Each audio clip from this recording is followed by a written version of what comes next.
Muy buenas noches, estimados doctores. Bienvenidos al programa de educación médica continua, módulo 2, anticoncepción hormonal e intrauterina.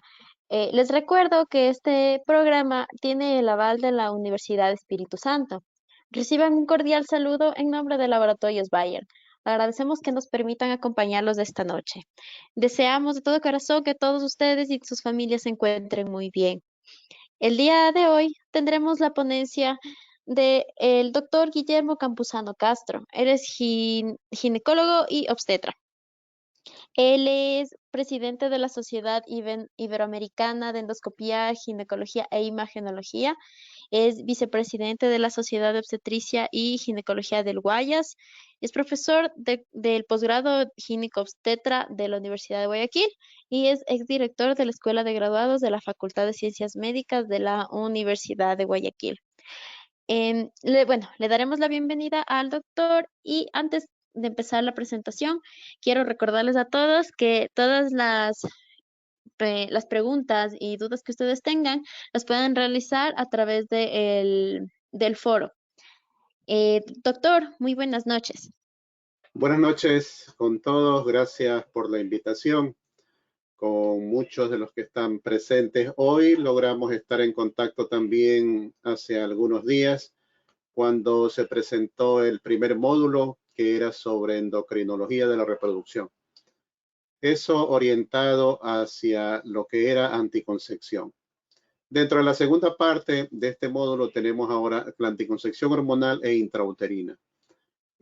Como objetivo de esta presentación es aclarar ciertas dudas o ciertas inquietudes que se tienen cuando se está frente a una usuaria de un método anticonceptivo y la encontramos bajo ciertas condiciones de salud y en las cuales actualmente se han planteado de las grandes organizaciones mundiales como la OPS, la OMS, FIGO, han planteado ciertos lineamientos que nos van a ayudar cuando tratemos de prescribir y ser de utilidad un método en tal o cual paciente o usuaria. Al final, pues presentaré unas 2 o 3 diapositivas, algo relacionado con los momentos que atravesamos ahora. Mis mensajes para todos ustedes: conserven su salud y de sus familiares y a seguirnos cuidando. Sobre lo que es COVID y anticoncepción, que han habido muchos webinares al respecto, y también algunos conceptos que llamó a la confusión y que actualmente se está retomando, sobre todo se está continuando la prescripción a las usuarias de anticonceptivos o retomando los métodos que se llevaban anteriormente. Si bien es cierto, la base de todo esto son los derechos sexuales y reproductivos tendientes a saber cuándo y cuántos hijos queremos tener. Eso va dentro de un marco conceptual que incluye la equidad, la educación sexual integral, las decisiones reproductivas libres y responsables que puedan obtener en pareja, el derecho humano de autonomía, integridad y seguridad del propio cuerpo. Siempre debemos nosotros informar basados en el conocimiento científico. Debemos aportar con nuestros conceptos a las pacientes o a las usuarias y ellas libremente tomar una decisión al respecto. Formé parte del programa de anticoncepción en aquel entonces del Hospital Enrique C. Sotomayor. Formé parte de estos programas en donde tuvimos cierta experiencia al respecto, sobre todo en anticoncepción quirúrgica y en métodos de larga duración. Y entonces nosotros, cuando hablamos de derechos sexuales y reproductivos, nosotros estamos frente a las definiciones que se puedan dar al respecto o el marco que engloba esto. Estos derechos son inalienables, son integrales, son indivisibles, se relacionan con el derecho a la vida, a la salud, a la calidad de vida y a la libertad. El respeto de los derechos humanos cuando se proporcionan información y servicios de anticoncepción siempre deben estar como gran objetivo orientados a eso, a favorecer información y permitir una decisión libre e informada por parte de los usuarios, sean estos hombres o mujeres. Dentro de ello, pues tenemos nosotros la planificación familiar, que es esencial para promover el bienestar y la autonomía de las mujeres, de su familia y de las comunidades. Llevamos en esto ya algo más de 50 años. Llevamos algo más, hay declaraciones sobre salud sexual y reproductiva, acuérdense de Alma Ata hace muchos años, en donde se fijaron ciertos objetivos a través del tiempo y que la historia nos ha dado, la evolución del tiempo nos ha dado y que nos hemos quedado un tanto rezagados en cumplir con estos objetivos, sobre todo para este lado del mundo, Latinoamérica y sobre todo los países como el nuestro. Cada persona debe elegir su método de anticoncepción de acuerdo a su propia situación y respetarlo, tolerarlo, de acuerdo a su estilo de vida, a su vida sexual, al número de hijos que desea tener, al número de parejas, los valores, su situación económica. La calidad de la atención y planificación familiar es de primordial importancia para garantizar la consecución de altos estándares de salud para todas las personas.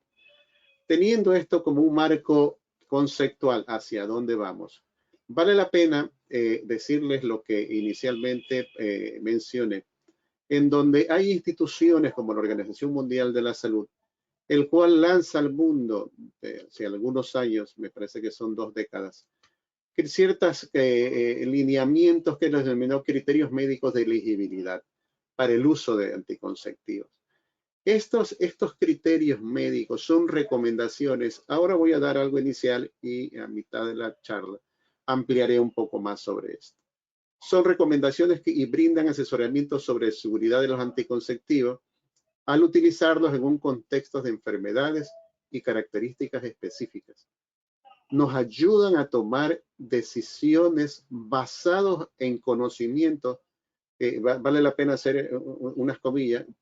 Aquí entra mucho lo que es medicina basada en evidencia, las cuales se las ha clasificado en categorías que no son más que condiciones médicas, y siempre nosotros entablar elemental para todo personal de salud como nosotros, una historia clínica desde lo más elemental para escudriñar qué tenemos atrás como factores de riesgo que nos permitan en algún momento entorpecer o hacer que esta paciente, esta usuaria, esta mujer, deje o no tenga un seguimiento en la aplicación de su método anticonceptivo porque quizás no fue informada adecuadamente.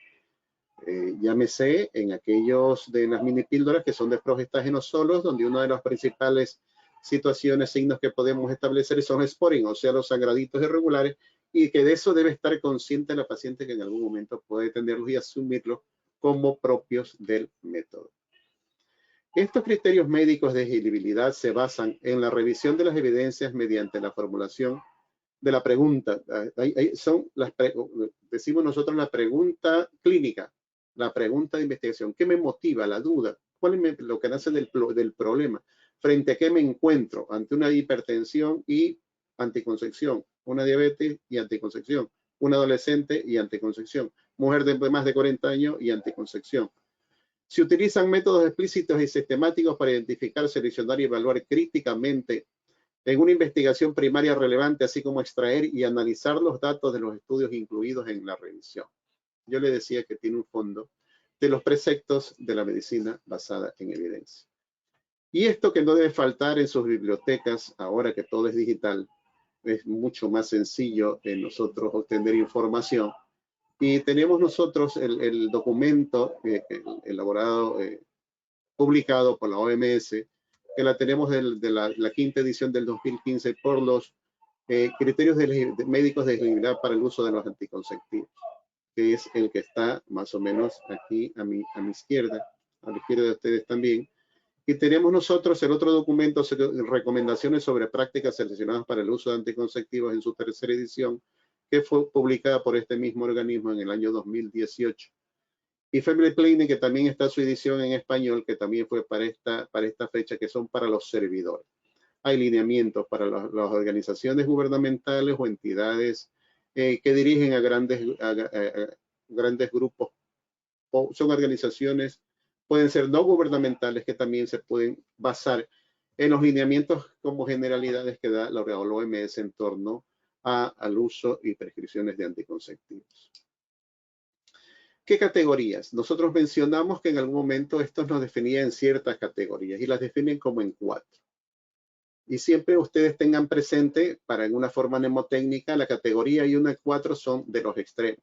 En la primera, que no existe condición que me impidan a mí prescribir un anticonceptivo. Y la 4, como muchos factores de riesgo tiene la usuaria en las cuales no me es posible prescribir un anticonceptivo. Y entre la 2 y 3, nosotros tenemos en la 2, pues más llevan como prioridad los beneficios que los riesgos, mientras que en la categoría 3 se invierte esta fórmula y nosotros tenemos más riesgo que beneficios. Así como para yo darles unos tips en donde uno recuerda pues estas categorías para cuando quiere uno enfocarse a establecer bajo qué criterios tengo a tal o cual usuario.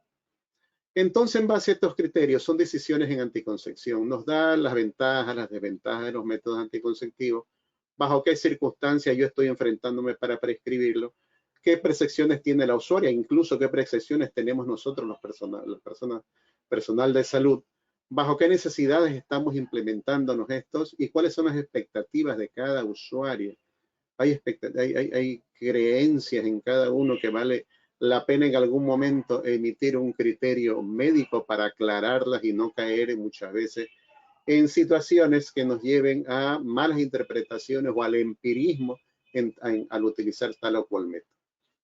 Factores a tener presente al elegir un método anticonceptivo. Las características del usuario, sus antecedentes personales. De hecho, estamos frente a la historia clínica.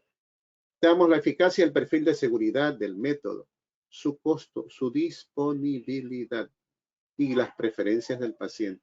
Acuérdense lo que dije al comienzo, nosotros debemos estar conscientes de que la usuaria en algún momento bajo decíamos nosotros en aquel entonces la consejería, que era brindar información para favorecer una aceptación libre y voluntaria de tal o cual método. Y de ahí vienen unos términos que cuando hablamos de tasa de falla tenemos de uso habitual a uso típico y de uso correcto. Uso correcto cuando en las tasas de fallas nosotros hablamos de que son gestaciones producidas con un uso perfecto del método.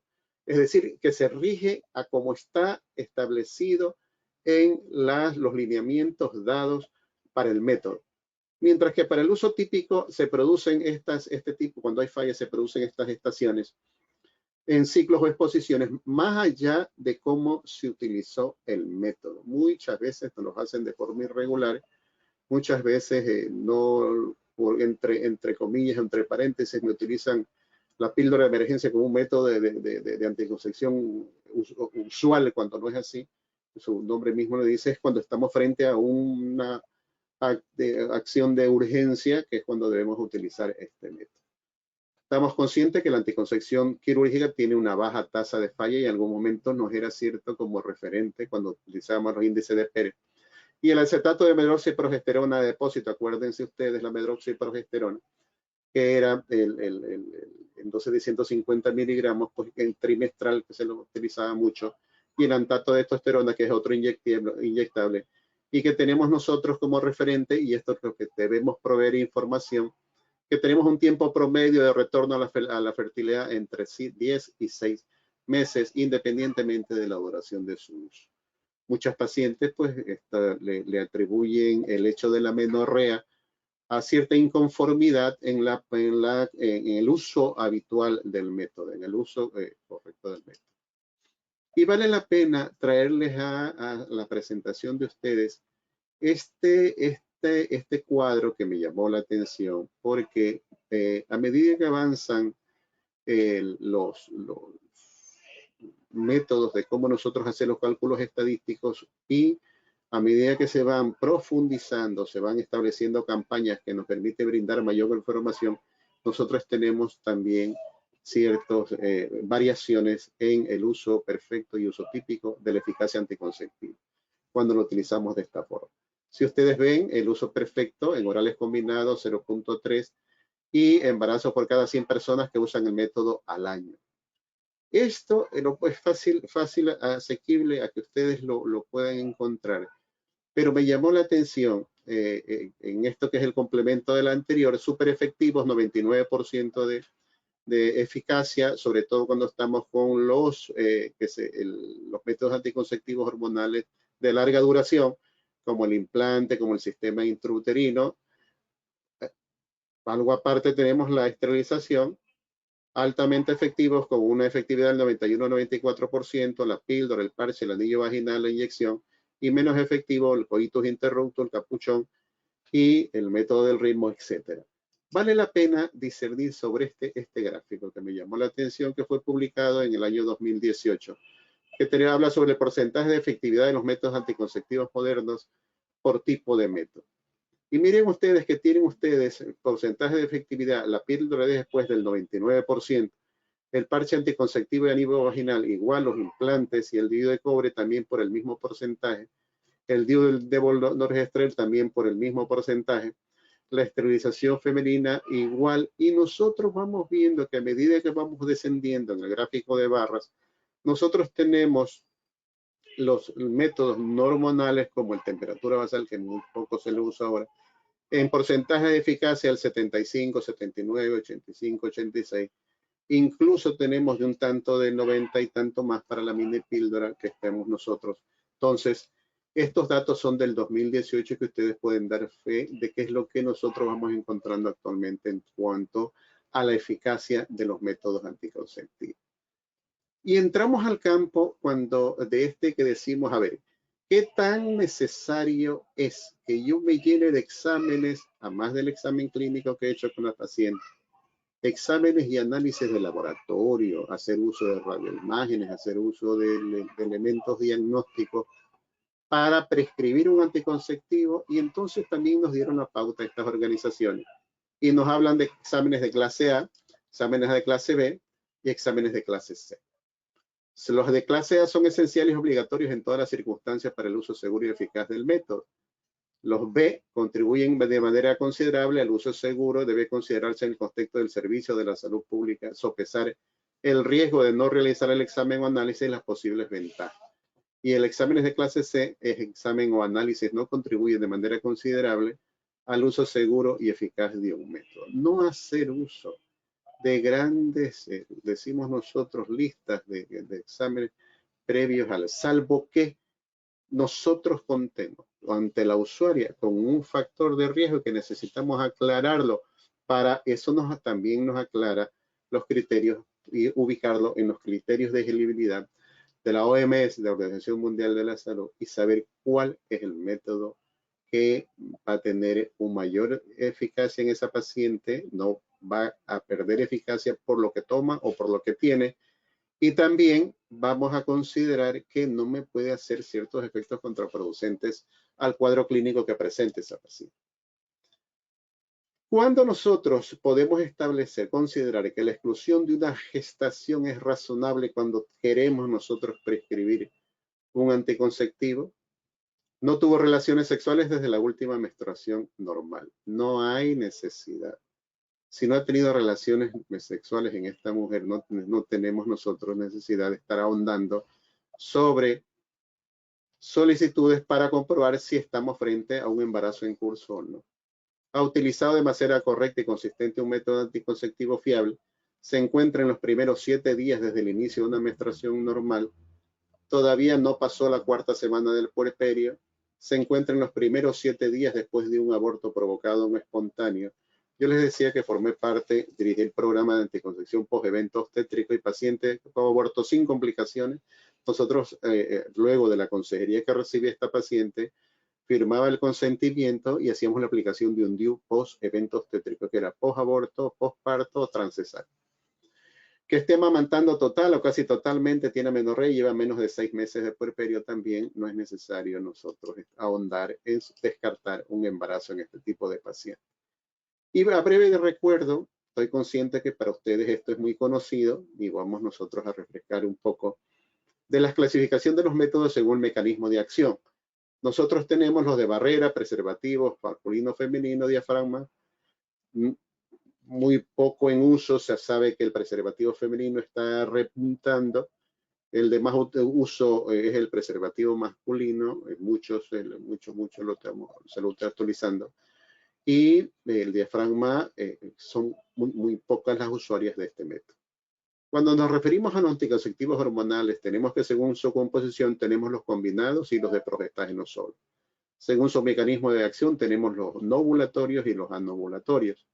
Por su efecto, sobre todo los no anovulatorios a nivel del moco cervical, y aquellos anovulatorios inhiben el eje, pues ya vamos a ver, voy a ser breve en la explicación de cuál es el mecanismo por el cual producen la anovulación.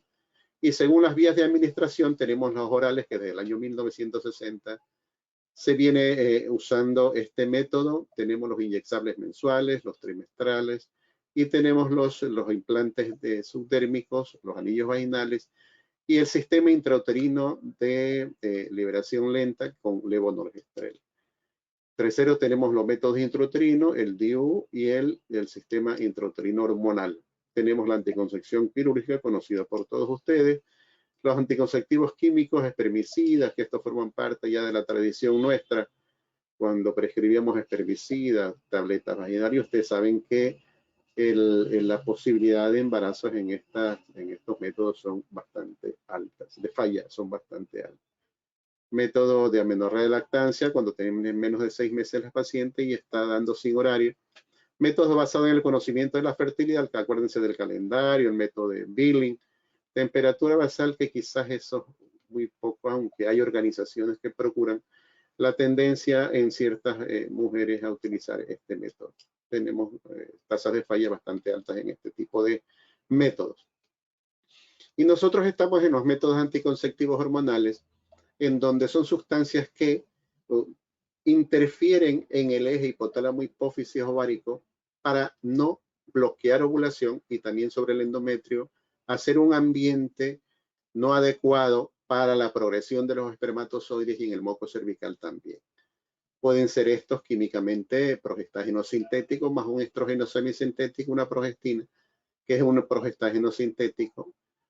Anticonceptivos hormonales combinados, tenemos la píldora combinada, el inyectable mensual, el anillo vaginal, el parche anticonceptivo. Y cuando hablamos de los anticonceptivos hormonales combinados, tenemos los regímenes, que estos pueden ser secuenciales o continuos. Y cuando hablamos de las dosis, pueden ser estas monofásicas, dosis fijas, y dosis variables. Yo les había puesto esa imagen de ahí porque de todos las píldoras anticonceptivas que podemos prescribir, nosotros lo tenemos como una graduación hormonal que parte desde los 2 primeros días con solo estrógeno, los 2 últimos días del ciclo con un placebo, y sin embargo antes de eso tenemos nuevamente un estrógeno solo.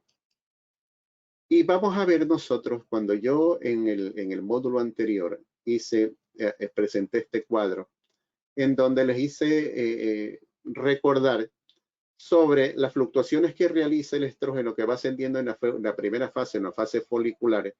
Tenemos nosotros el pico de la LH, y al hacer el pico, en 6 a 8 horas, 12 horas después, tenemos nosotros la rotura folicular.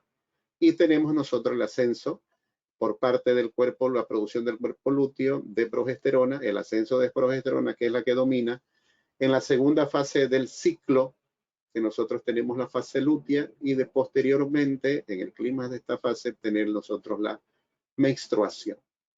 Entonces, si nosotros tenemos esto como lo normal, ¿dónde es que se produce el bloqueo o la acción del anticonceptivo? Si yo estoy dando un estrógeno y un progestágeno, o si estoy dando un progestágeno solo, aquí cuando nosotros estamos hablando de una retroalimentación negativa, acuérdense que según los niveles viene la menstruación y yo comienzo a tener más producción de GnRH, más producción de FSH, y favorecer la producción por las células de la granulosa de estrógeno. Si yo no tengo ese feedback, si yo no tengo ese mecanismo de retroalimentación, no hay un estímulo que me llegue al hipotálamo, y por lo tanto no tengo una liberación adecuada de GnRH, que no va a permitir, o va a permitir un bloqueo de la secreción de FSH-LH y de la acción de esta sobre el ovario. Por lo tanto, nosotros tenemos una falta de ovulación. Ese es el efecto anovulatorio. Anovulatorio. Dosis crecientes, concentraciones crecientes de estrógeno hacen que en algún momento el hipotálamo llegue a cubrir los receptores y por lo tanto ya no hay un pare en la liberación de GnRH que viene nosotros, la liberación de LH para favorecer rotura folicular. Entonces, nosotros tenemos con una acción directamente sobre el hipotálamo, sobre el que es consecuencia de ellos tenemos sobre la hipófisis ante la falta de liberación, disminución de la liberación de FSH y LH, y una acción directa sobre el folículo impidiendo la rotura folicular. Postdata. Tenemos anticonceptivos que las concentraciones de estas hormonas hacen que haya un crecimiento folicular, lo que impide necesariamente que haya el pico del LH por efecto de la progesterona, hace que no suceda la rotura folicular, consecuentemente la ovulación. Por lo tanto, nosotros al tener este mecanismo, también tenemos una influencia de este sobre el endometrio. Ya no lo tenemos con las fases de descamación proliferativa, la fase lútea. Ya no lo tenemos en el grosor que lo teníamos. Van a ver ustedes en alguna diapositiva cuando nosotros tenemos un aplanamiento o la clásica desidualización endometrial por efecto de los métodos anticonceptivos a base sobre todo de progesterona. La acción de los anticonceptivos sobre el cervix, nosotros tenemos que actúan directamente sobre la producción del moco cervical, haciéndolo el clásico moco cervical de la ovulación transparente, líquido, favorece la dilatación del endocérvix, favorece la penetración de espermatozoides, mientras que cuando nosotros tenemos un moco espeso, un moco hostil, impidiendo desde ese lugar la acción anticonceptiva, favoreciendo la acción anticonceptiva del método. Sobre el endometrio y sobre el ovario, pues tenemos nosotros el bloqueo de la ovulación y por ende nosotros ya no vemos lo arborescente, el engrosamiento endometrial, sino que vemos un aplanamiento, un ligero engrosamiento y en algún momento podemos observar un adelgazamiento del endometrio. Entre comillas, desidualización. Los anticonceptivos hormonales combinados de corto plazo. Cuando nosotros hablamos de este tipo de anticonceptivos hormonales, nos estamos refiriendo a aquellos que tienen como componente un progestágeno más estrógeno natural o semisintético y pueden ser administrados por vía oral, transdérmica, vaginal o inyectable. Estos anticonceptivos hormonales combinados de corto plazo son los clásicos anticonceptivos, las clásicas píldoras prescritas por la mayoría de los prestadores de servicios en salud, de los médicos, de obstetrices, personal dedicado a estos programas. Nosotros tenemos anticonceptivos orales combinados o terapia combinada, los clásicos 21-7, uno de los más usados.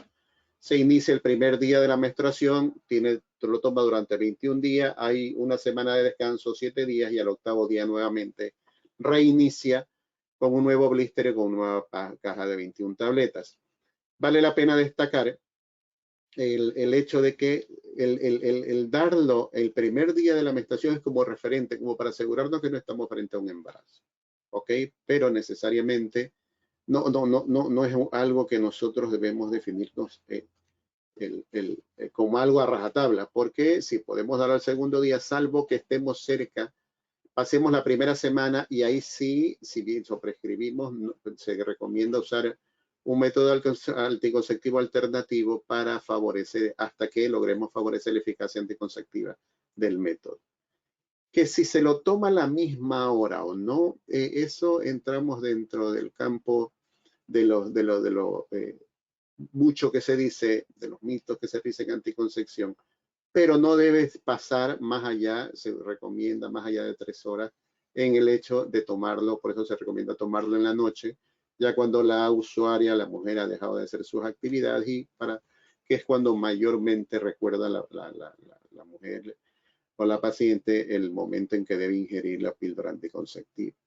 Y tenemos la evolución, que es uno de los principales componentes de este estrógeno, L-L-etinil estradiol, que a través del tiempo pues ha venido desde que hace 30, 40 años tenemos nosotros en dosis de 35 microgramos, alguna vez salió uno de 50.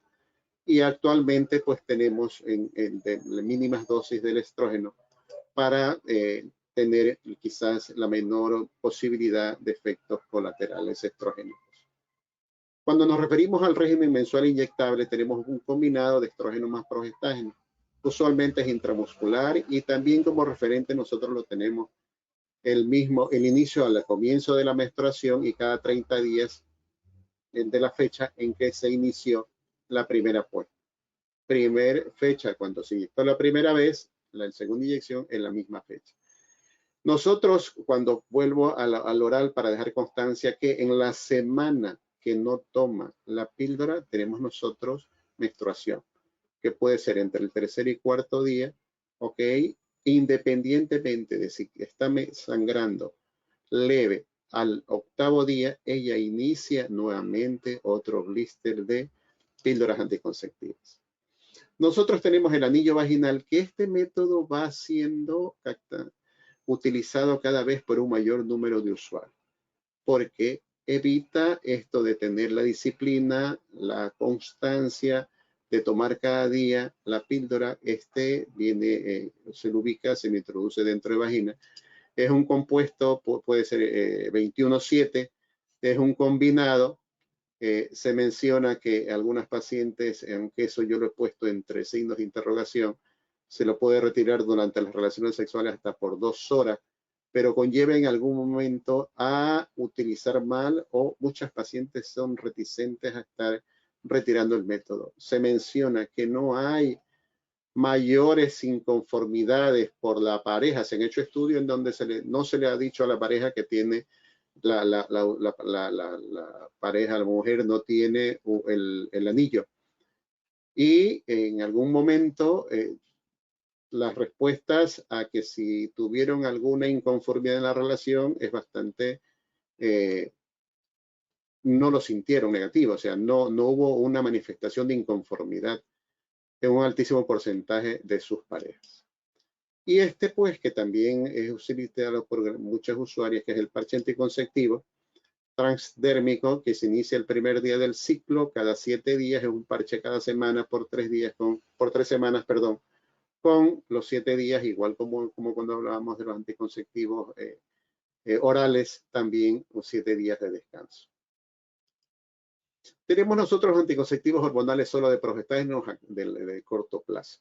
Progestinas, vía oral inyectable o vaginal. El periodo de lactancia o no deben usar estrógeno. Se lo considera el periodo de lactancia dentro de los primeros 4 a 6 meses como un método de alto eficacia anticonceptiva.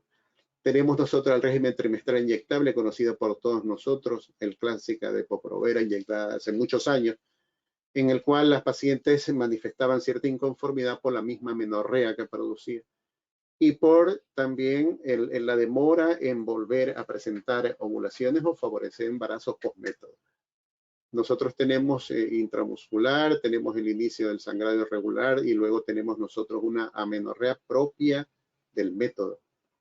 Nosotros tenemos la medroxiprogesterona en 6 semanas posparto, 3 a 6 semanas posparto, o cuando la paciente se encuentre poslactancia.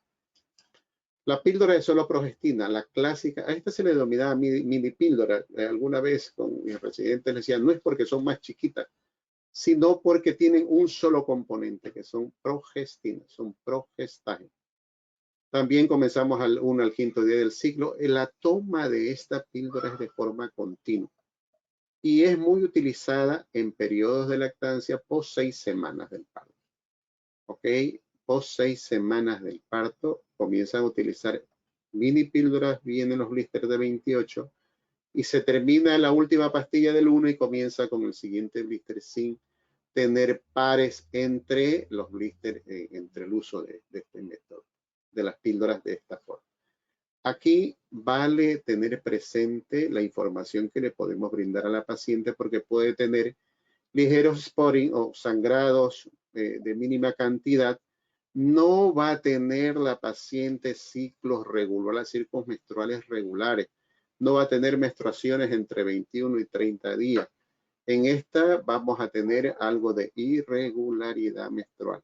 A la larga, nosotros vamos a tener menores cantidades de emisión de sangrados vaginales cuando se usan este método. Y en algún momento también llegamos a verdaderos estados de amenorrea. quizás menos prolongado la reversión a la ovulación que el inyectable tenemos nosotros con la píldora de progestina. Y cuando hablamos de los implantes subdérmicos, que los tenemos nosotros, son un tanto más prolongados o a largo plazo, hablan que según la concentración del principio activo, anticoncepción de 3 a 5 años, los clásicos LARC, que son los métodos reversibles de anticoncepción de larga duración. Hay de estos cursos que hay talleres que se hacen para favorecer la aplicación o la práctica de este método. Provoca espesamiento, el principio que, ¿por qué el mecanismo de acción? ¿Por qué produce anticoncepción? Sobre todo porque provoca espesamiento del moco cervical, impide la penetración de espermatozoides, hay supresión de la ovulación, sobre todo cuando se utiliza desogestrel en sus componentes en un 50%. El levonorgestrel utiliza, que es uno de los componentes de uno de las sustancias que contienen esta, se denomina varillas o algún momento, algún reciente ciencia son como palillos de fósforo. Contiene 75 miligramos de levonorgestrel y su uso es hasta por 5 años según el método. Este método que es un sistema intrauterino de anticoncepción, lo tiene como principio activo el levonorgestrel, muy utilizado cada vez, se va utilizando, tiene más adeptos, más usuarios de este método, por el gran beneficio que quizás quienes lo hemos usado hemos visto en nuestras pacientes, que es disminución del volumen de sangrado menstrual. Menos dismenorrea, menos dolor, menos espasmo y que pueden traer grandes beneficios en sus efectos no anticonceptivos, sobre todo en personas como quienes me conocen, que trabajé mucho en la paroscopía y vimos mucha endometriosis. También nosotros hemos visto disminución del dolor y disminución del sangrado con este tipo de dispositivo. Tenemos nosotros, pues, el que no está en el comercio, el Yaides, que es de menor concentración, Mirena, que es de mayor concentración, principio activo, levonorgestrel, brinda anticoncepción por 5 años, mejora el sangrado menstrual y dolor, no depende del cumplimiento de la parte del paciente. Y tenemos que el mecanismo de acción sobre el moco cervical, sobre el endometrio, acuérdense cuando yo en el módulo que hice sobre endocrinología, les hice al final de la charla, hablábamos de la acción de la progesterona sobre las trompas, sobre las cilias, tenemos la acción de la progesterona sobre el endometrio, sobre el moco cervical, el espesamiento del mismo, tenemos un aplanamiento, una desidualización, un efecto progestativo del endometrio, adelgazamiento del mismo, una disminución de los movimientos de los cilios a nivel de la trompa, que eso lo concibimos también como uno de los mecanismos de anticoncepción que nos puede dar este método. Otras indicaciones en las cuales ya les conversé yo, cuando hay sangrados que no sabemos de dónde se producen en estas pacientes, se ha visto que por su efecto de disminución del volumen de sangrado menstrual podemos ser utilizados. En casos de hiperplasia endometrial, cuando hemos descartado nosotros en algún momento que no estamos frente a algo orgánico maligno, o tenemos también cuando estamos utilizando estrógenos también por alguna indicación, hace la contrapuesta al estrógeno para favorecer en algún momento como ciclos naturales en esta paciente. Y de la revisión que podemos hacer al respecto, cuando hablamos de sistemas intrauterinos con hormonas versus otros métodos anticonceptivos reversibles en la prevención del embarazo, tenemos esta revisión sistemática de Cochrane conocida por todos ustedes, en donde concluyen los autores cuando se refieren a estos métodos que no hay diferencias en cuanto a las tasas de embarazo en mujeres que utilizaron el medicado o el no medicado, pero sí resalta de un beneficio colateral cuando se utiliza el dispositivo, el SULNG, que es menos sangrado y dolor. El régimen postcoital o anticoncepción de emergencia, que es algo que es muy utilizado en nuestro medio, muy utilizado. Y ya vieron ustedes que tiene una eficacia del 99% en esa publicación del año 2018. Se recomienda su uso inmediatamente dentro de los 3 días posteriores a la relación sexual. No llegar tanto a tener que estar en el borderline de la eficacia del método cuando pasamos nosotros al 4º o 5º día, pero se puede utilizar hasta ese tiempo. Previene más del 95% de los embarazos utilizados adecuadamente. Nosotros tenemos otras sustancias como el acetato de ulipristal en dosis única, el levonorgestrel tenemos en 2 dosis, o un combinado que era el método de Just utilizado hace algún tiempo, que era el etinil estradiol más el levonorgestrel en 2 tomas que también se utilizaban hace algunos años. ¿Cuándo utilizar esta anticoncepción de emergencia? Por relación sexual sin protección anticonceptiva, cuando ha fallado el método no hormonal, en este caso puede ser un preservativo, cuando el anticonceptivo se lo utilizó incorrectamente, en casos de agresiones sexuales, pueden ser utilizados estos anticonceptivos y descartar aquel uso que sobre todo hacen nuestras pacientes, nuestras usuarias jóvenes, utilizar el método. Cada vez que tienen relaciones, lo están utilizando. No, estamos definiendo más o menos en las indicaciones de este método de anticoncepción de emergencia.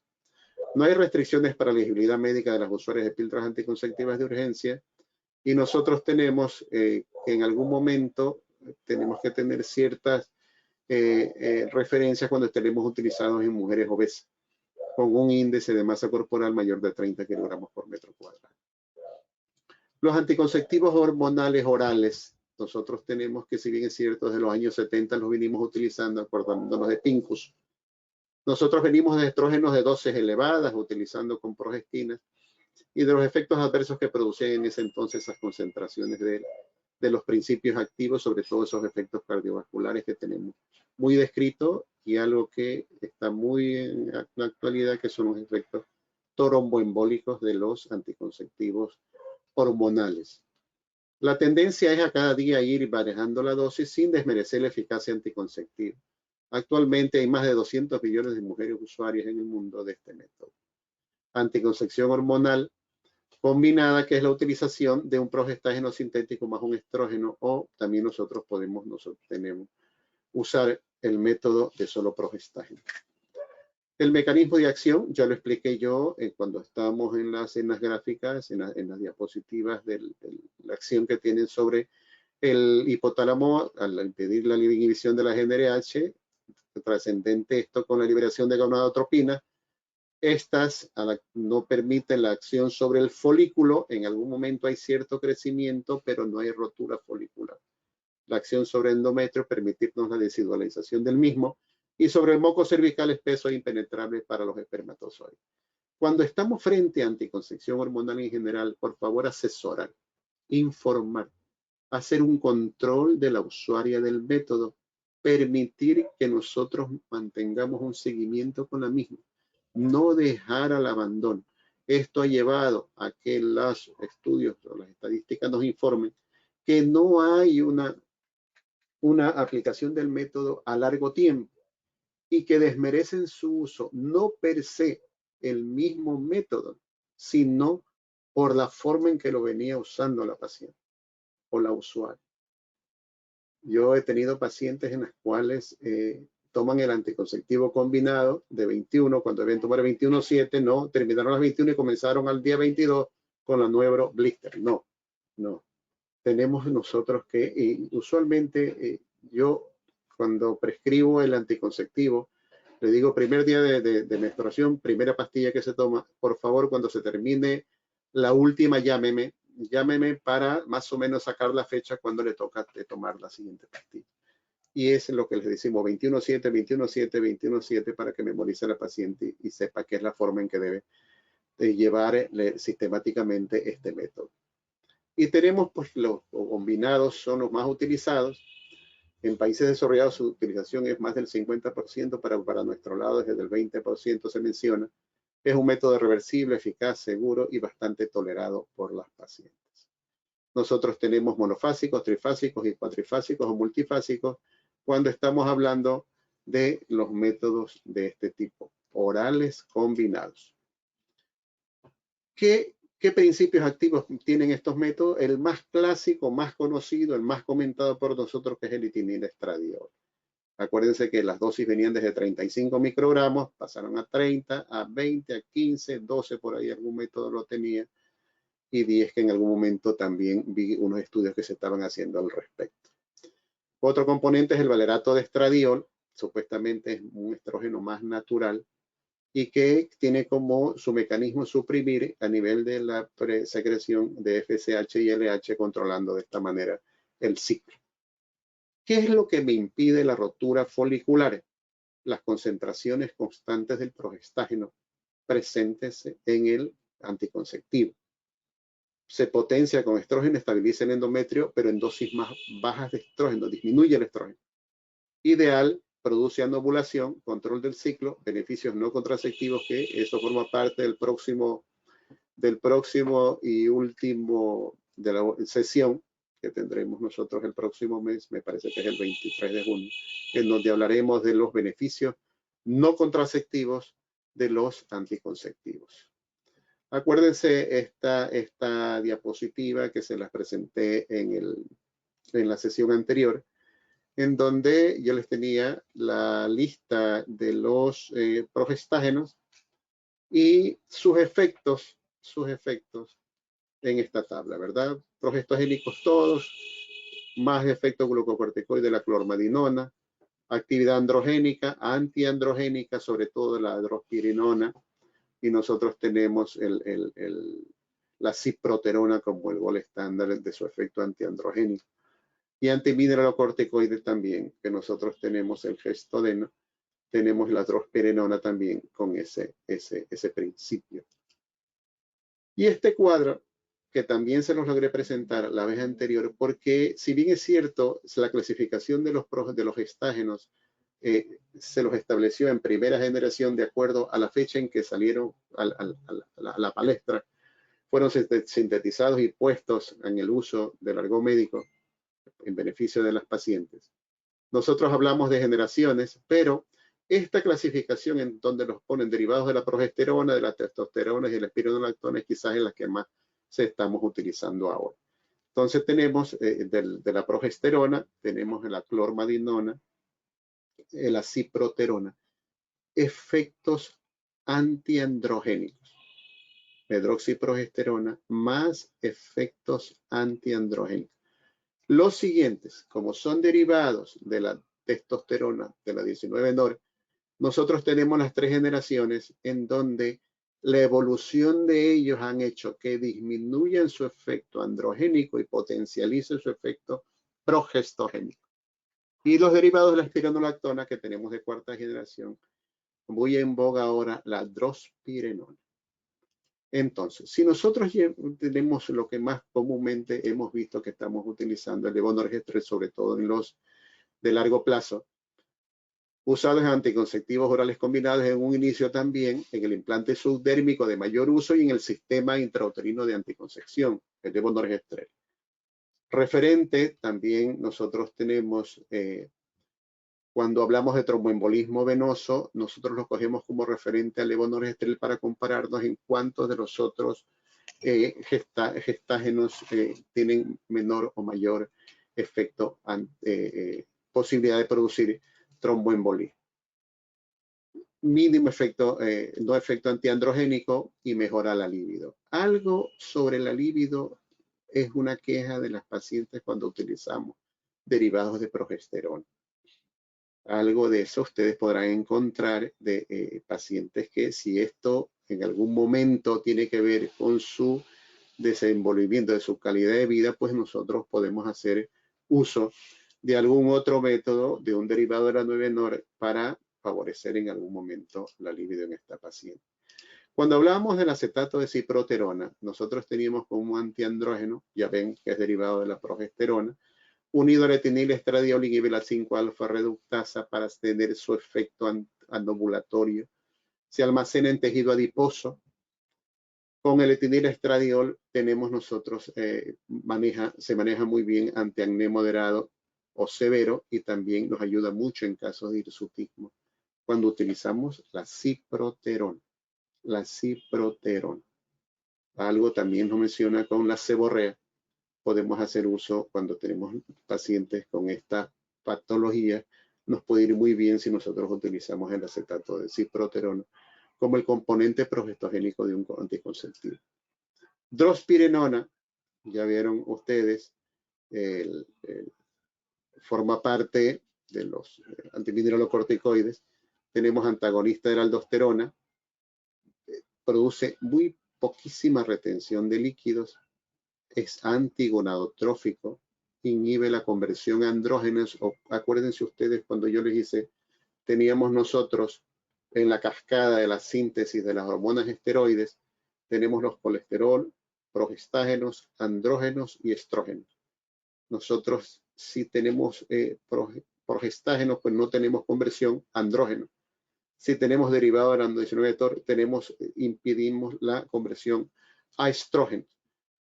Tenemos una muy buena acción antiandrogénica, beneficios en el perfil lipídico, disminuyendo colesterol, anticonceptivos hormonales combinados. Nosotros tenemos en la prescripción de 21.7, nosotros tenemos que puede ser utilizado la drospirenona en acné vulgar moderado, trastorno disfórico premenstrual, que era lo que antes nosotros mencionábamos. Esta es una de las partes del síndrome premenstrual. Tenemos nosotros una clasificación de eso y esta es una de las etapas de aquellas patológicas. El dienogés, en este caso, vale la pena destacar, mucho lo he utilizado, no tanto como efectos anticonceptivos, sí, en el manejo de endometriosis. Tiene actividad androgénica, se llama un efecto uterotrófico. Actúa bastante sobre las glándulas endometriales, no llegando a ablatirlas o a eliminarlas, pero sí a disminuir bastante la función. Por eso que en los casos de sangrados es bastante específico cuando nosotros queremos utilizarle con esa finalidad. El dienogés en dosis de 2 miligramos, valerato de estradiol, nosotros tenemos compuestos en el mercado.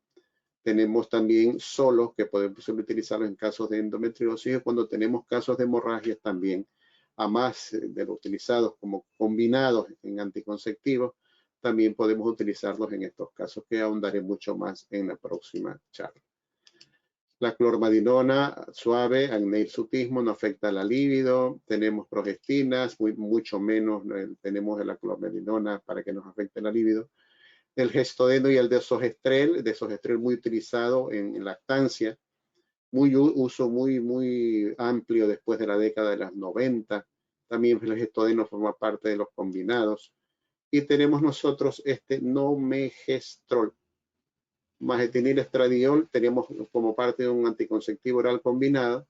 Tenemos un efecto antigonadotrófico, vida media 40 horas, y porque tiene más prolongado que el resto de los anticonceptivos, por eso ante los olvidos era de mejor utilidad. Complemento una vez más sobre los criterios médicos de elegibilidad para el uso de los contraceptivos emitidos por la Organización Mundial de la Salud, que son una guía correcta, son las categorías que yo les hablé a un comienzo. Nos entregan información para saber cuándo y qué método, ante quién, con determinados factores riesgos podemos utilizarlo, nos ayudan mucho. Y tenemos los grados que ya yo los expliqué al comienzo. Si bien es cierto, desde el año 96 venimos con esta edición de estos criterios médicos de elegibilidad, estamos en el momento en la 5ª edición publicada en el año 2015. Tópicos a revisar y van avanzando y nos van dando novedades. ¿Cuáles son las novedades de esta 5ª edición? Tenemos la utilidad del acetato de medroxiprogesterona subcutáneo. No lo veo en el mercado nuestro todavía. Si algo de eso ya hay, me lo hacen conocer. El anillo vaginal de progesterona, Silimplan, el acetato de liprestal como anticoncepción de emergencia. Todo esto ya está incluido cuando elegirlos, ante quién elegirlos y cuando restringir su uso también. Lactancia materna, modificación de las categorías de recomendación. Antes no podíamos prescribir tal o cual anticonceptivo en etapas de lactancia o el tiempo que estaba en el posparto y en lipidemias conocidas o en personas que están tomando terapias antirretrovirales. La OMS menciona que tenemos 4 pilares de bases en guías de planificación familiar. Los criterios médicos de elegibilidad, las recomendaciones, tenemos los procesos a asegurar que estas guías se mantengan actualizadas constantemente Y tenemos el manual para las personas prestadoras de los servicios de salud, herramientas para la toma de decisión. Les recomiendo tener esto, darles una leída de esto que nos sirve como cultura general médica, de estos documentos que son de fácil accesibilidad. Ustedes entran al portal de la OMS, contrasección, y ustedes tienen todos estos que pueden ustedes bajárselos. Estos son herramientas que incorporan los criterios médicos de elegibilidad, las recomendaciones sobre prácticas seleccionadas, recomendaciones de consenso sobre cómo satisfacer las necesidades de personas usuarias, y se actualizan conforme se actualizan estas guías o según como van apareciendo nuevas evidencias que justifiquen estos cambios. Esto también está en ese portal y que me llamó la atención y que hay que coger un poquito de práctica en el manejo de esta. También es de fácil acceso. Ustedes tienen las categorías, criterios clínicos, que eso es lo que yo les hablé al comienzo. Es una ruedita, así como teníamos la clásica nosotros para calcular la fecha de última menstruación, en qué etapa, mes de embarazo y cuándo la fecha de prueba de parto, así más o menos es esto. Rueda de los criterios médicos de elegibilidad para el uso de anticonceptivos. Usted pone aquí el factor de riesgo y va descartando, moviendo la rueda de acuerdo a eso y lo ubica en la categoría de tal o cual a la usuaria y tal o cual método usted también puede hacer uso. Complementa con esto y con esto de aquí. Entonces, no voy a ponerme a detallar, son, me parece, 30 y cuantas, casi 40 páginas los criterios de elegibilidad de la OMS, pero sí vale destacar la categoría 4. O sea, si yo les dije que la categoría 1 podemos prescribirlo sin ninguna restricción, categoría 2 prescribimos cuando sean mayores los beneficios que los riesgos, la categoría, la 2, la 3, cuando tenemos que tener cuidado porque tenemos más riesgos que beneficios, y la categoría 4 en donde los riesgos son mayores que los beneficios. O sea, que nos impide prescribir. Entonces, si tenemos una lactancia exclusiva de menos de 6 semanas postpartos, menor de 21 días en mujeres con riesgo de tromboembolia, fumadoras de más de 15 cigarrillos al día, diabéticas, múltiples factores de riesgo, fumadores, diabética, hipertensa, mayor de 40 años, o niveles de hipertensión poco controlables, hipertensiones más enfermedades cardiovasculares, tromboembolismo, trombosis venosa profunda. Pacientes que van a ser sometidas a cirugías mayores con inmunización prolongada, mutaciones trombogénicas, pacientes con lupus, con accidentes cerebrovasculares, pacientes con valvulopatías, pacientes con... Ustedes se dan cuenta que hay ciertos criterios. Estos están ubicados en categoría 4, en donde debemos discernir muy finamente si prescribimos algún método en especial. Sopesar mucho más los riesgos que los beneficios. Y tenemos esto que son los tics que quería también llegar a ustedes y no hacer de esta charla la clásica descripción de cada método y cuáles son los beneficios y las contraindicaciones y las indicaciones, y más bien dar un enfoque general de la anticoncepción y traer ciertas cosas que son de la vida diaria y que nos permiten quizás retomar ciertos conceptos y ponerlos en la práctica diaria nuestra. Si acaso la clásica me olvidé de tomar la píldora, si acaso esta sucede en la primera semana y tuvo relaciones, es necesario usar un método anticonceptivo de emergencia. Luego, tomar la última pastilla olvidada lo antes posible y continuar después como venía rutinariamente.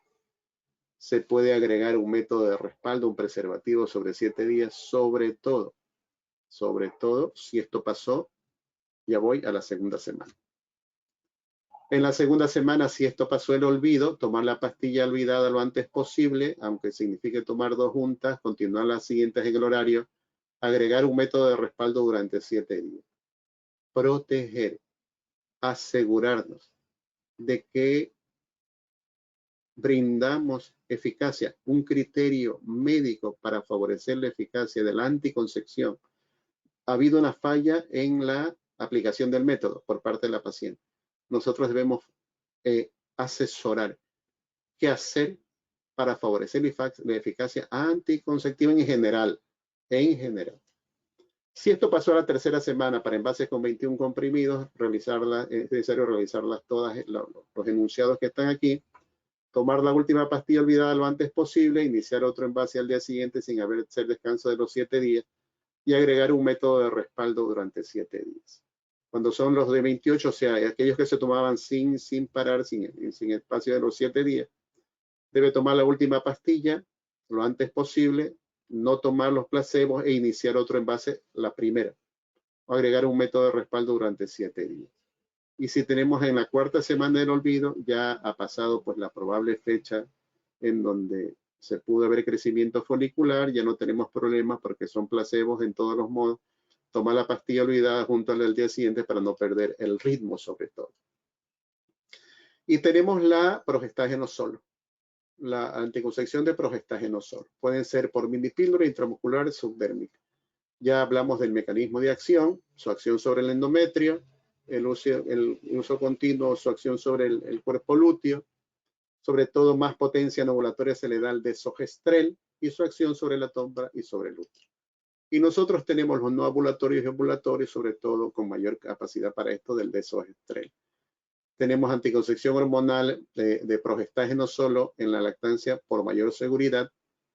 Esto sobre todo ustedes vieron que después de las 6 semanas nosotros podemos prescribir este método. Tenemos nosotros mayor seguridad para que potencialice ahí se salió el desogestrel, también conocido por todos nosotros, muy utilizado hace algunos años. Sabemos que tiene poca afectación del volumen y calidad de la leche, es de toma continua, no hay descanso, se termina un blister. De fondo les tengo yo la imagen del eslutón, el clásico de aquella vez en la cual había que tomarlo en la misma hora, porque se mencionaba que lo tomaba y hasta que me haga efecto sobre el endocervix deben pasar por lo menos 3 horas, entonces ese cálculo se hacía y algunas pacientes se acuerdan de eso y dicen, pero doctor, este es el que debo tomar a la misma hora todas las 6, 7 de la noche. Eso es lo que traían las pacientes de aquel entonces. Y pues estos métodos me pueden llevar a la menorrea, que para unas pacientes es una bendición, para otras es motivo de preocupación. Siempre tener de fondo una presión arterial en este tipo de pacientes, no prescribir fácilmente pacientes con hipertensión arterial. Iniciar su ciclo cuando tengamos una razonable certeza de no embarazo y efectos en el moco cervical a partir de las 48 horas, dice aquí. Anticoncepción oral de progestágeno solo, por su mecanismo de acción, tenemos un margen de seguridad de 3 horas, que era lo que yo le decía cuando hacíamos uso del eslutón. Levonorgestrel actúa mucho sobre el moco cervical. El índice de PER, que es lo que mide la tasa de falla utilizada por mujeres mujeres de uso, desogestrel, levonorgestrel, y el uso correcto y el uso habitual. Cada 100 mujeres que utilizan este método junto con la lactancia exclusiva durante un año, y en uso habitual 8 embarazos, hay posibilidad de 8 embarazos que se produzcan con este método por cada 100 mujeres cuando lo utilizan junto con la lactancia exclusiva durante un año. Nosotros tenemos los procedimientos ante el retraso. Ya de esto algo hablé yo. Cuando utilizamos levonorgestrel o desogestrel, más de 3 horas y 24 horas o más de 12 horas o menos de 12 horas, más de 12 horas. ¿Qué efectos nosotros podemos ver cuando estamos utilizando anticoncepción oral de progestágeno solo? Ya sabemos cuándo es la contraindicación, a pesar de que aquí más me mencionan también el CA de mama, con la categoría 4 de los criterios de elegibilidad. Tenemos como efectos secundarios alteración del patrón menstrual, puede haber algo de cefalea, mastalgia por su mismo principio progestogénico. Tenemos alta eficacia y seguridad en este tipo de métodos. Y quizás para ustedes es que esto es el advenimiento, quizás la novedad, pero que vemos que es de mucha utilidad cuando tenemos el sistema intrauterino de anticoncepción a base de levonorgestrel, que son de largo tiempo irreversibles y separado reversible. La efectividad no dependiente de la resolución sexual, alta tasa de efectividad, no requiere visitas de controles frecuentes, ni mayores costos de sostenimiento, reversibles con un rápido retorno a la fertilidad.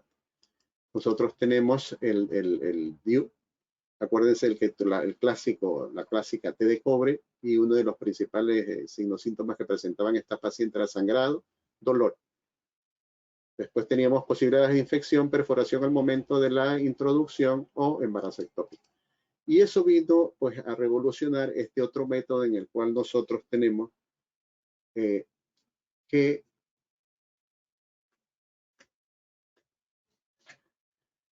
en dosis de 52 miligramos nosotros tenemos como una anticoncepción intrauterina que puede ser utilizado en menorragia idiopática también, o en casos de hiperplasia endometrial que hemos descartado previamente una malignidad. No voy a ahondar en los componentes del mismo. Tenemos uno que es de mayor concentración y otro de menor concentración. Su mecanismo de acción ya lo he ahondado yo.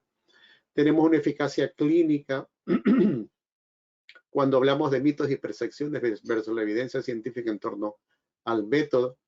Yo era reticente a utilizarlos en mujeres nulíparas. Se menciona que pueden ser utilizadas y la eficacia clínica es buena. Inserción supuestamente es un tanto más doloroso porque no tenemos un cuello en una mujer que ha tenido su parto por vía vaginal. Quizás se nos hace un poco más dificultoso, pero no por eso tenemos una tasa de expulsión mayor. Induce nosotros aquello que se decía que podemos tener más casos de osteoporosis, de cáncer ginecológico, o que no podemos utilizarla en adolescentes.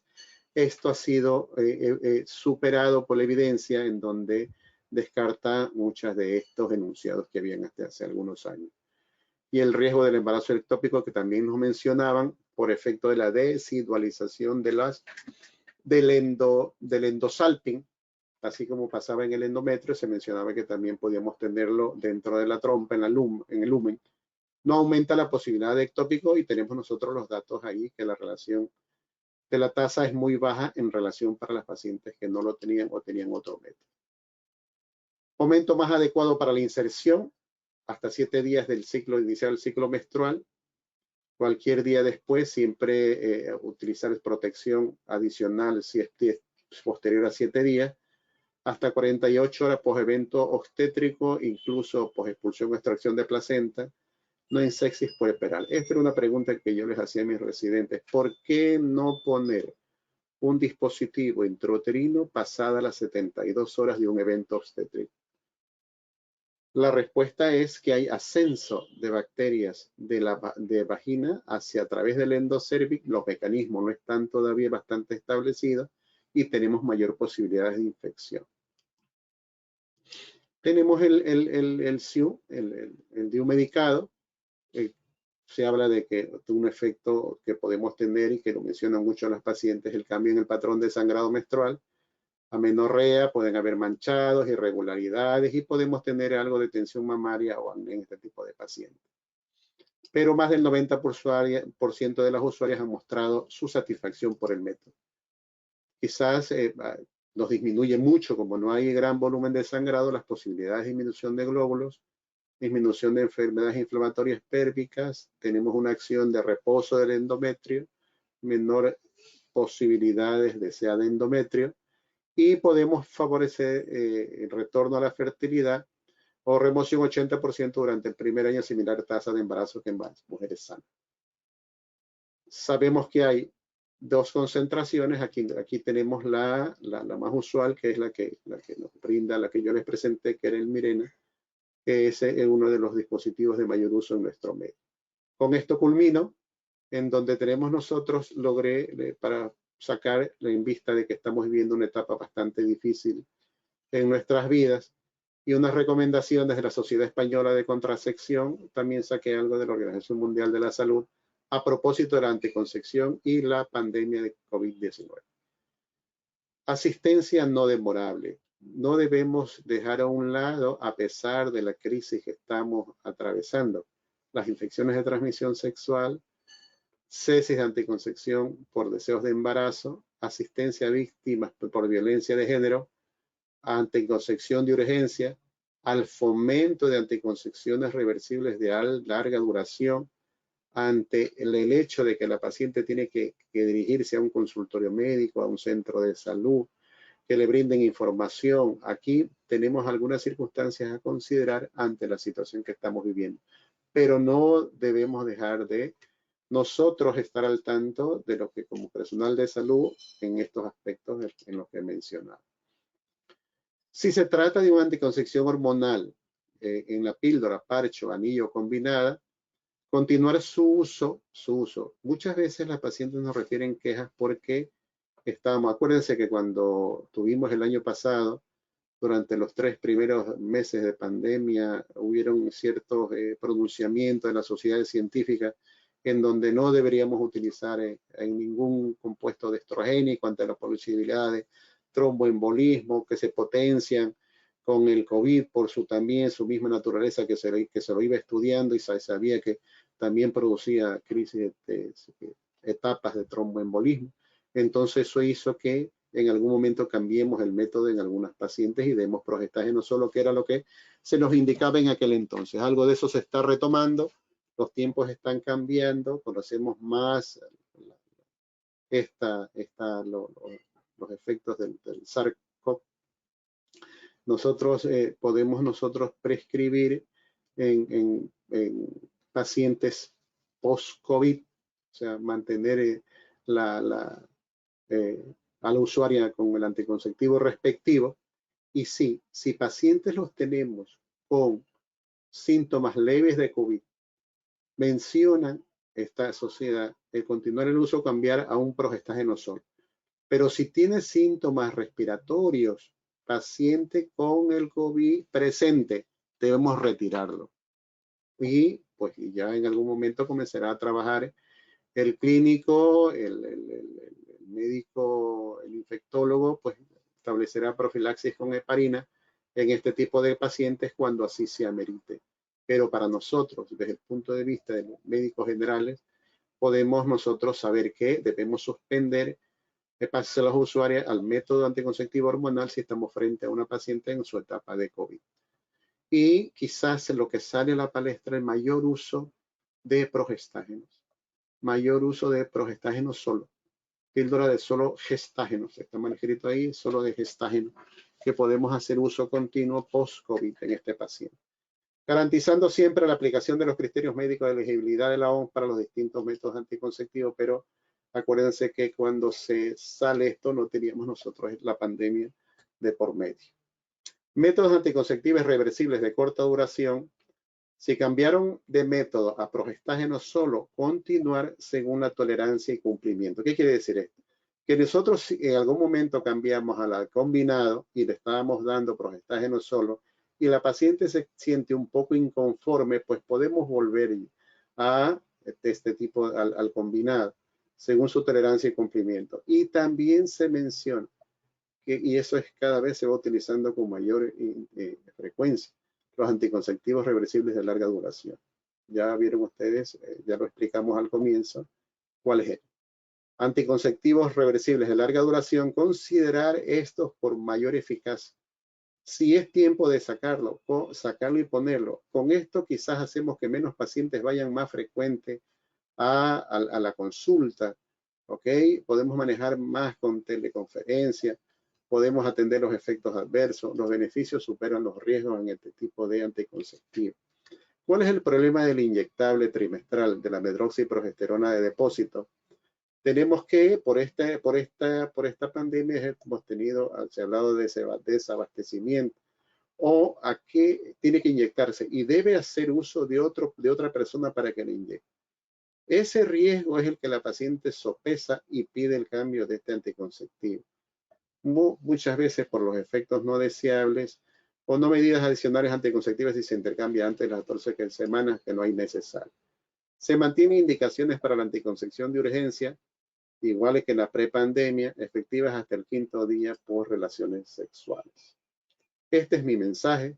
Si bien es cierto, no he querido hacer una charla bastante ortodoxa en donde hablarles de cada un método, sus indicaciones, contraindicaciones, efectos colaterales, más me he llevado a traer algo más general, aplicándolo a los tics, sobre todo lo que es lo que nos consultan las pacientes sobre los olvidos, qué pasa si me olvido, qué hago, y que ustedes puedan tener esto a mano. Ya les mencioné dónde pueden hacer uso de literatura más fácilmente asequible, que lo pueden bajar, léanlo por favor, y nosotros tenemos un elemento de mucha ayuda ante la posibilidad que tengamos frente a nosotros a una usuaria con algún factor de riesgo, llámese una patología inmunológica, endocrina, metabólica, etc.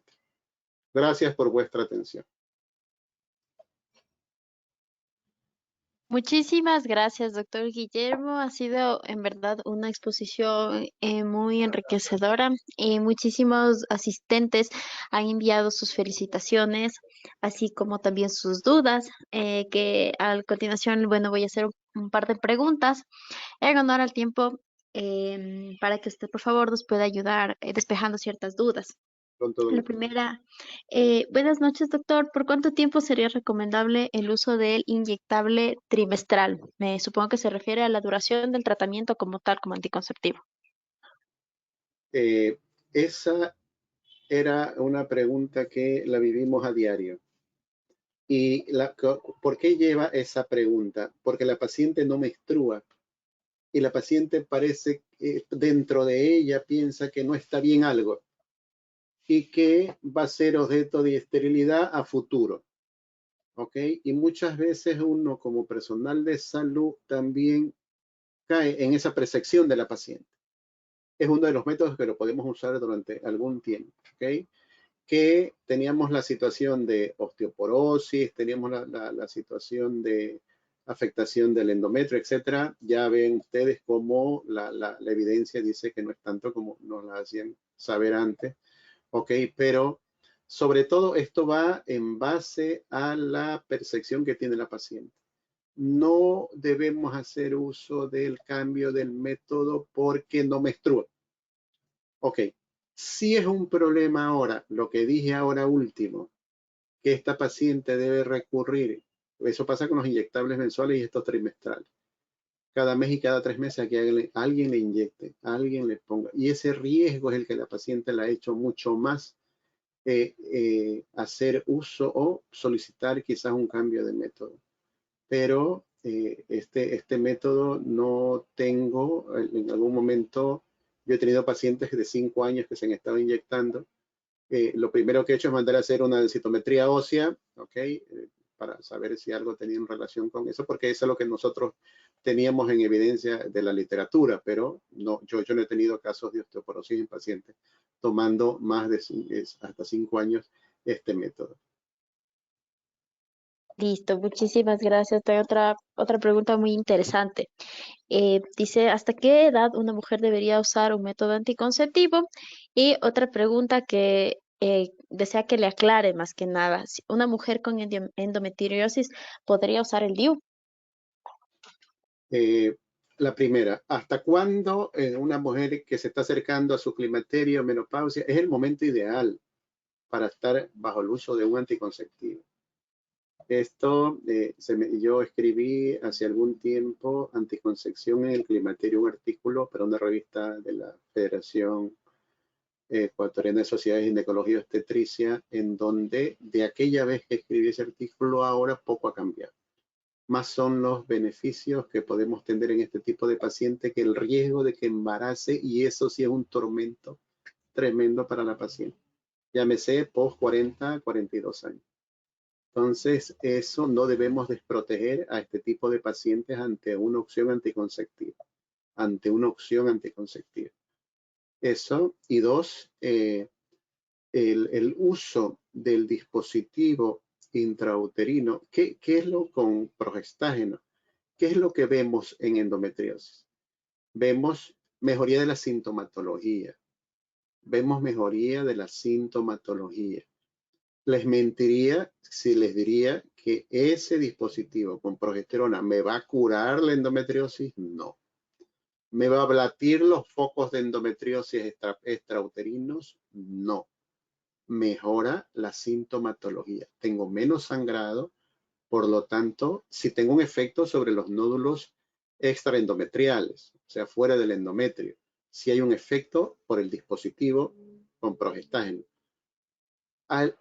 El foco de endometriosis fuera de la cavidad uterina, por efectos del dispositivo medicado, hace que me produzca también, tenga menos actividad.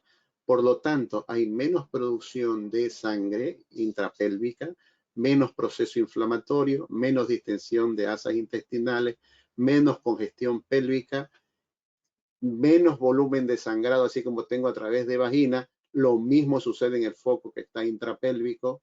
Es de utilidad en la sintomatología, como todos los progestágenos. Ok, muchas gracias, doctor. Creo que quedó bastante claro esa pregunta. Otra pregunta, ¿qué tan efectivo es el levonorgestrel de 0,03 miligramos en metrorragias disfuncionales o qué progesterona deberíamos utilizar en ese caso?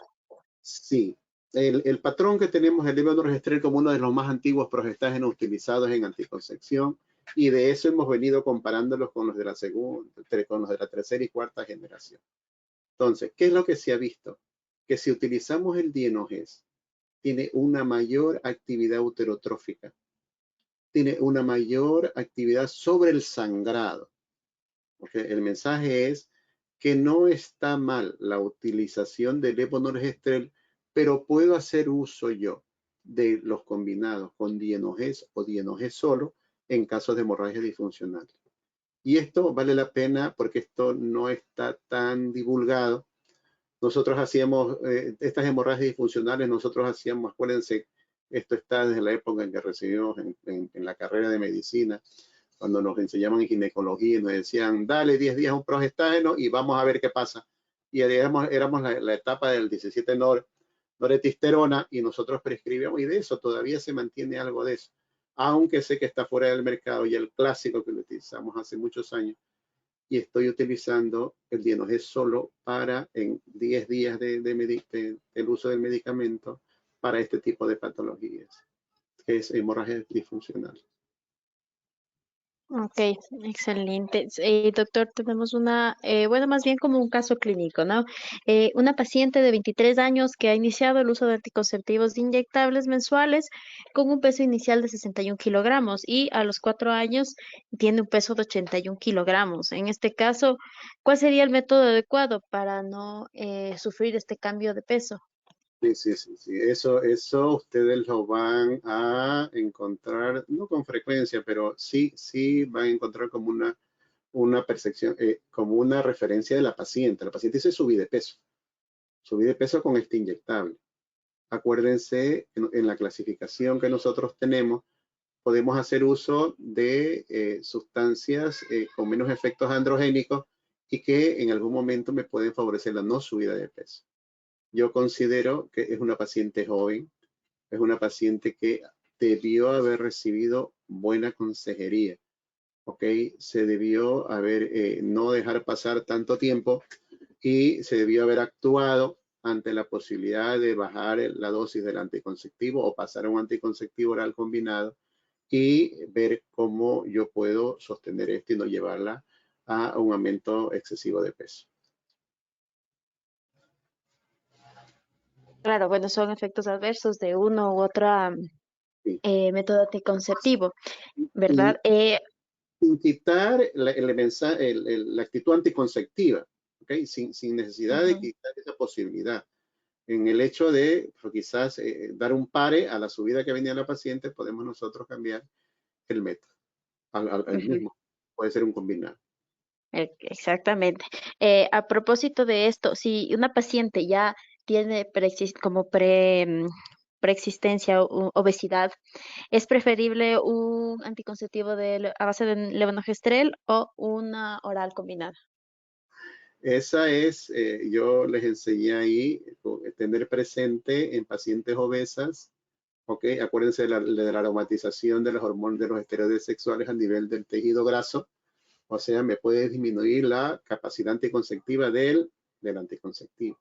¿Okay? Por eso es que muchas veces tratamos de evitar quizás en estas pacientes un anticonceptivo de bajas concentraciones porque quizás no me va a tener la eficacia que me reportan otros métodos. ¿Ok? Considero que estas pacientes debemos ubicarlas en los criterios de elegibilidad de la OMS y podemos hacer uso en algún momento incluso de un DIU medicado. Ujú. ¿Ok? No, considero que no va a ser de mucha utilidad. Ok, muy interesante. Otra preguntita. Un paciente que usa un implante y es diagnosticado con ovario poliquístico, ¿se debería extraer los quistes o extraer el implante? No, no, no. Mi no, no, no es porque eso yo lo tengo con mi yo, profesor de Ujú, posgrado durante 30 años. Entonces, ujú, cuando le decía, ¿quién opera los ovarios poliquísticos? Eso está proscrito. ujú, Los ovarios exactamente. poliquísticos no se operan. ¿Y quién lo dice? Yo que hacía la laparoscopía, encontraba los ovarios poliquísticos y los pinchaba. Les hacía un drilling ovárico, ¿ok? Y al pinchar estos quistes drenaba el líquido folicular y venía una descompresión, un efecto endocrino. Y el primer efecto que yo veía después de mi intervención, que esta paciente se le quitaba las manchas oscuras del cuello, de las axilas o de los pliegues submamarios o de las ingles, ¿ok? Esta paciente y disminuía el hirsutismo, disminuía el acné y la seborrea en este tipo de pacientes. Pero Ujú, eso duraba 6 a 8 meses, máximo 12 meses y teníamos otra vez lo mismo. Por eso no se opera. exacto. Otra cosa es yo querer favorecer fertilidad en una paciente que le estaba haciendo por ese motivo una laparoscopía y yo favorezco dentro de los primeros 6 a 8 meses fertilidad. Eso es otra cosa. Pero no se operan los ovarios poliquísticos. El implante, déjelo ahí. Esta Ujú, paciente va a tener yo le digo, un reseteo de su ovario. Una vez que deje el implante, vamos a ver, aunque dicen que es un mito, el hecho de favorecer el aumento de la secreción de hormonas para favorecer una acción mayor, una actividad ovárica mayor. ¿Ok? ujú. En algún momento que era un mito el hecho de que, como yo he visto que colegas que favorecen infertilidad, 3 meses dan un anticonceptivo para tener mejor calidad de folículo. No, no es muy cierto. Ok, sí, favorecería de acuerdo a la genética de la paciente, pues viene nuevamente su ciclo, su desarrollo hormonal y su cumplimiento del ciclo y tendremos desarrollo folicular y ovulación. Pero en este tipo de pacientes no vaya a operarse por ovarios poliquísticos, déjelo tranquilo al Ujú. implante, que estamos nosotros en este tipo de pacientes. Ok, excelente esa aclaración, doctor. Me, Personalmente me gustó mucho esta explicación. ¿Le puedo hacer una última pregunta, por favor? Si una paciente se encuentra en su periodo de ovulación y ha tomado la pastilla del día después o el anticonceptivo oral de emergencia, ¿esta pastilla anularía de por sí o sea, por el hecho de ovular, anularía el efecto? Vamos a entrar a un capítulo de la anticoncepción de emergencia que ya lo tuvimos en nuestro país muy candente hace algún tiempo, ¿ok? Pero dentro de los mecanismos de acción conocidos por todos nosotros, también tenemos que, a más del efecto anticonceptivo sobre el eje hipotálamo hipoficiario, tenemos su acción sobre incluso la cilia, sobre el moco cervical, tenemos su acción endometrial. Entonces, tienen una serie de mecanismos que nos van a favorecer. Estamos ante una fecha de una probable ovulación. Si estamos dentro del tercer día de haber tenido relaciones, tenemos una eficacia buena de la píldora del día después. ¿Ok? Pero yo he visto usuarias en su hecho, en su obsesión de no quedar embarazadas, que implementan medidas en ese rato, incluso toman hasta el doble de la píldora. ¿Ok? Pero suficiente con que sea la píldora tomada al tercer día, hasta el tercer día de la relación, tenemos mayor eficacia anticonceptiva en píldora en el método hormonal de emergencia. Ok, esto sería independientemente del periodo menstrual en el que se encuentre, ¿no? No, Independientemente de si se encuentra ovulando o no. sí, la pregunta fue quizás como lo más crítico, ¿verdad? Pero puede Ajá, ser en cualquier momento del ciclo. Pero ujú, lo más crítico es que la paciente, es que si vamos a eso nosotros, le estaríamos dando fe al método del calendario, ¿ok? por supuesto. Yo bulo tal fecha y tantos días Ujú. después, no, no. Yo le digo a mis residentes, a ver, ¿cuántos días tengo de actividad espermática? 72 horas. ¿Cuántos días tenemos de actividad del óvulo? Del Viabilidad tenemos hasta 24 horas. Entonces, esa relación, esos 3 días de vivencia del espermatozoide y el día del óvulo, eso me puede hacer un jueguito, ¿ok? Que me desvirtúa en algún momento el cálculo, ¿ok? Yo le decía, ¿qué pasa si tiene relaciones el día 10 del ciclo y ovula el día 12? 10, 11, 12, todavía tengo espermatozoides de una relación que fue hace 2 o 3 días. O sea, Ujú. esa duda no la debe tener la paciente. Tome el método, tome la píldora, ¿ok? Por eso es que Eh, hay que... Ya, muy bien aclarada esa duda. Referente a esto, hay una pregunta un poco curiosa, ¿no? Si una paciente ingiere la píldora de emergencia por mantener relaciones sexuales sin protección y al día siguiente de la toma de este anticonceptivo vuelve a tener relaciones sin protección, ¿la píldora todavía surge efecto? Eso es lo que hacen muchas de nuestras pacientes, se toman la otra pastilla, ¿ok? Ajá. Es lo que yo les decía. He visto con mucha frecuencia que la paciente tiene relaciones, hoy día se tomó una, tiene mañana se tomó otra, en 2 días te tomó otra, entonces en el mes se ha tomado 4 y 5 pastillas. ¿Cómo la veo yo en mi consulta con irregularidad menstrual? Y peor, es una porque no menstrua, pero tiene un sangrado irregular. Entonces ya está en la mente que está en curso un embarazo y es fruto de todo lo que hizo esta paciente. ¿Ok?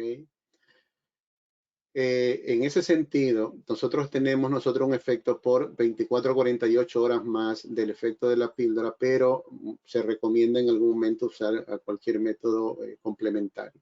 ¿Ok? No utilizarlo, el método de urgencia, como la palabra dice, es de urgencia. Hoy tuve una relación, no quiero correr riesgo y tomo la pastilla de urgencia. Si voy a tener relaciones continuas, hago uso de un método, el mensual, tomo la píldora durante 21 días y evito estas situaciones que a la larga van a desmerecer el uso del método y a correr riesgo la paciente. Listo, creo que ha sido muy claro, doctor. Muchísimas gracias por haber resuelto todas estas dudas. Le repito nuevamente, ha recibido muchísimas felicitaciones por su exposición, por el tiempo dedicado también. Y bueno, con esta última pregunta, me despido de todos los asistentes de parte de Bayern. Agradecemos a todos por tu asistencia, doctor Guillermo Campuzano. Nuevamente agradezco mucho su presencia y por su exposición. Ha sido un placer contar con usted. Que tengan una excelente noche. Muy amable, muchas gracias. Hasta luego. Buena noche.